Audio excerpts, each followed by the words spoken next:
Thank you for joining us for this Good Friday experience.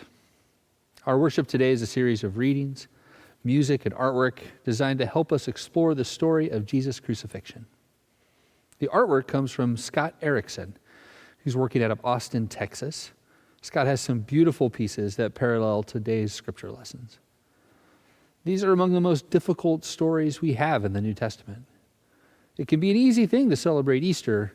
It can be a harder thing to remember that Jesus was executed by the government, executed in one of the most horrible ways possible. Retelling tragic stories is hard. Retelling tragic stories is important. If we don't retell them, if we don't remember them, we can't learn from them. If we don't retell stories of tragedy, we risk repeating the tragedy.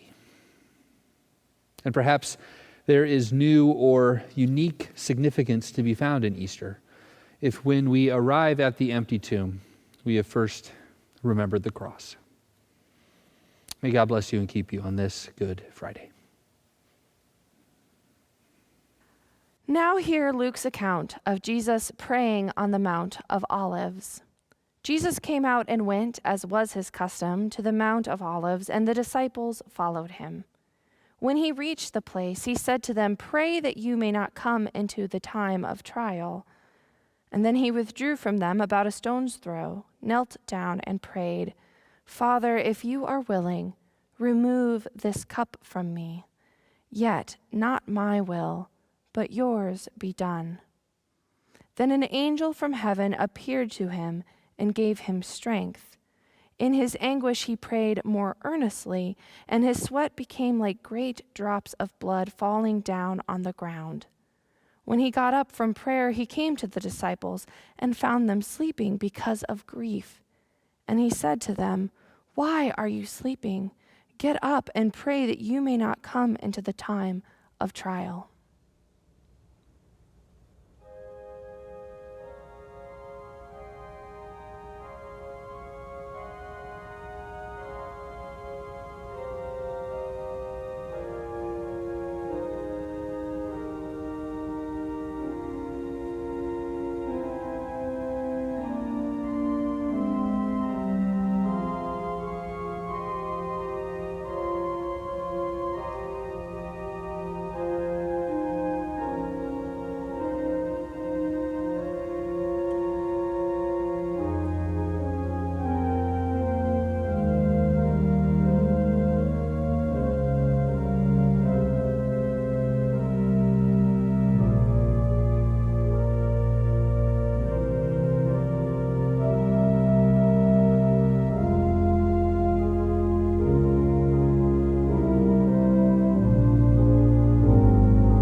The betrayal and arrest of Jesus.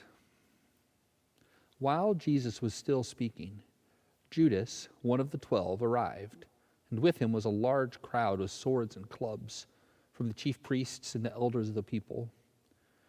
Now the betrayer had given them a sign, saying, "The one I will kiss is the man. Arrest him." And at once he came up to Jesus and said, "Greetings, Rabbi," and kissed him. Jesus said to him, "Friend, do what you are here to do." And then they came and laid hands on Jesus and arrested him. Suddenly, one of those with Jesus put his hand on his sword, drew it, and struck the slave of the high priest, cutting off his ear. Then Jesus said to him, "Put your sword back into its place, for all who take the sword will perish by the sword. Do you think that I cannot appeal to my Father, and he will at once send me more than 12 legions of angels? But how then would the scriptures be fulfilled, which say it must happen in this way?" At that hour, Jesus said to the crowds, "Have you come out with swords and clubs to arrest me as though I were a bandit? Day after day I sat in the temple teaching, and you did not arrest me. But all this has taken place so that the scriptures of the prophets may be fulfilled." And then all the disciples deserted him and fled.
Now Mark's account of Jesus before the council.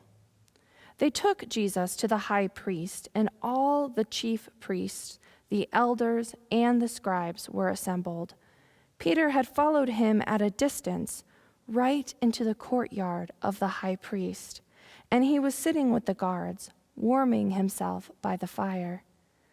Now the chief priests and the whole council were looking for a testimony against Jesus to put him to death, but they found none. For many gave false testimony against him, and their testimony did not agree.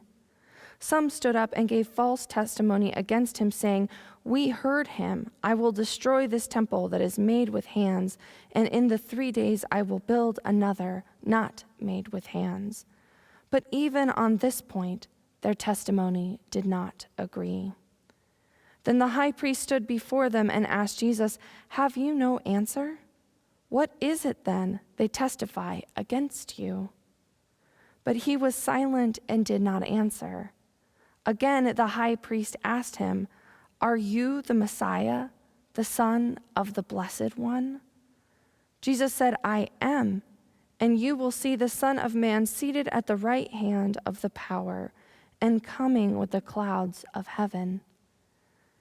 Then the high priest tore his clothes and said, "Why do we still need witnesses? You have heard his blasphemy. What is your decision?" All of them condemned him as deserving death.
the crucifixion of Jesus.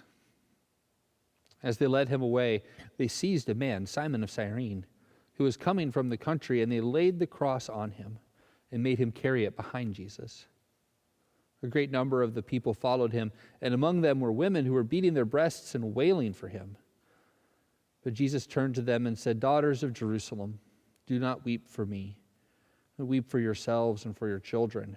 For the days are surely coming when they will say, 'Blessed are the barren, and the wombs that never bore, and the breasts that never nursed.'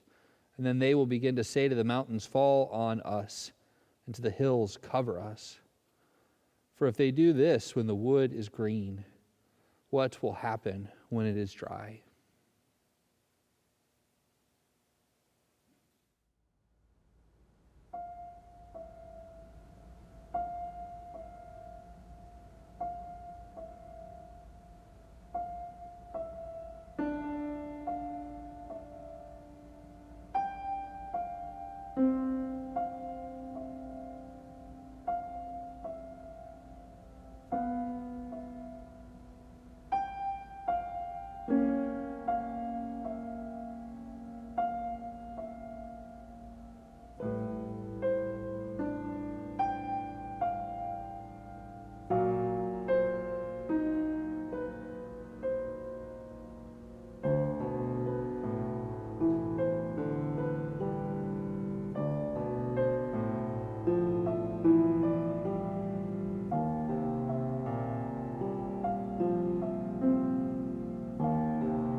The Gospel of Mark tells us, "Then they brought Jesus to the place called Golgotha, which means the place of a skull. And they offered him wine mixed with myrrh, but he did not take it. And they crucified him and divided his clothes among them, casting lots to decide what each should take. It was 9:00 in the morning when they crucified him.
The Gospel of Luke tells us, when they came to the place that is called the Skull, they crucified Jesus there with the criminals, one on his right and one on his left.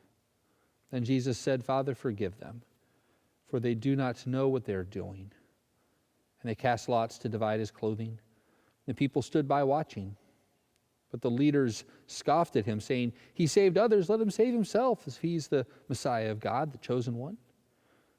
The soldiers also mocked him, coming up and offering him sour wine and saying, "If you are the king of the Jews, save yourself."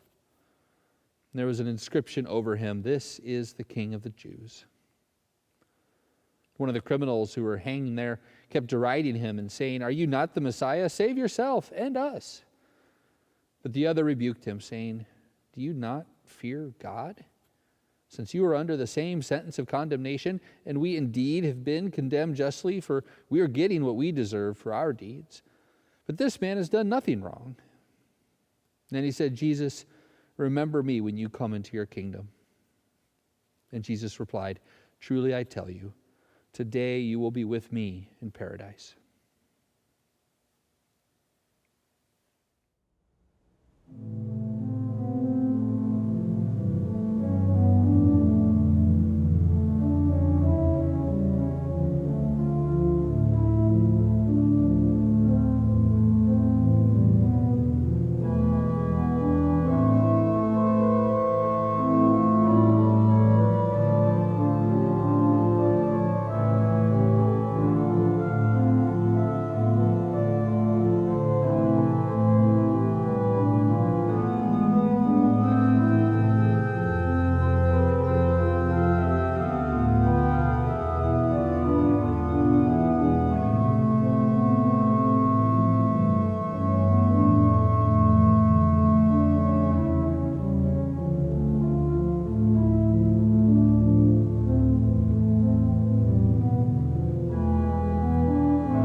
It is in the Gospel of John that we hear, "After this, when Jesus knew that all was now finished, he said, in order to fulfill the scripture, 'I am thirsty.'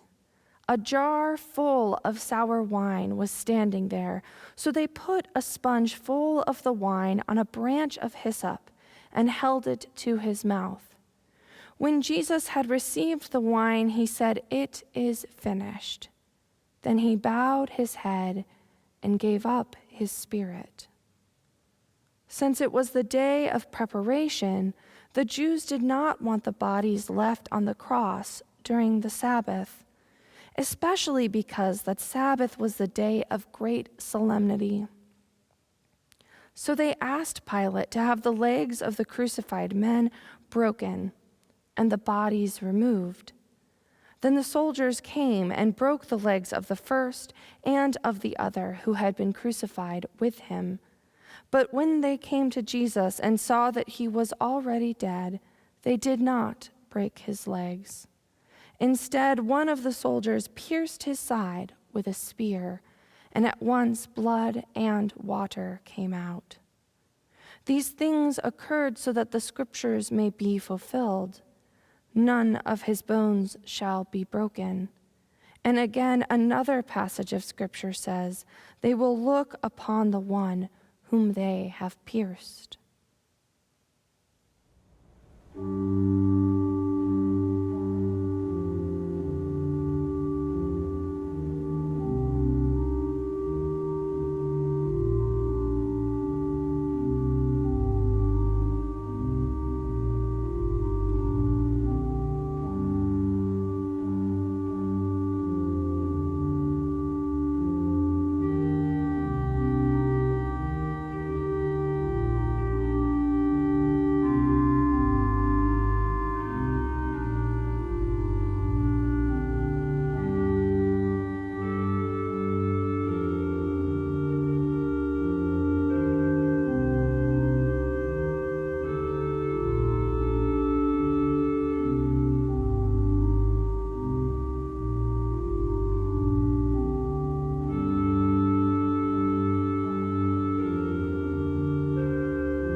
The burial of Jesus.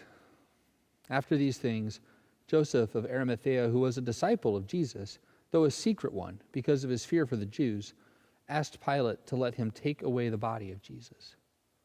Pilate gave him permission, and so he came and removed his body. Nicodemus, who had at first come to Jesus by night, also came, bringing a mixture of myrrh and aloes, weighing about 100 pounds. They took the body of Jesus and wrapped it with the spices and linen cloths, according to the burial customs of the Jews. Now there was a garden in the place where he was crucified, and in the garden there was a new tomb in which no one had ever been laid. And so because it was the Jewish day of preparation and the tomb was nearby, they laid Jesus there.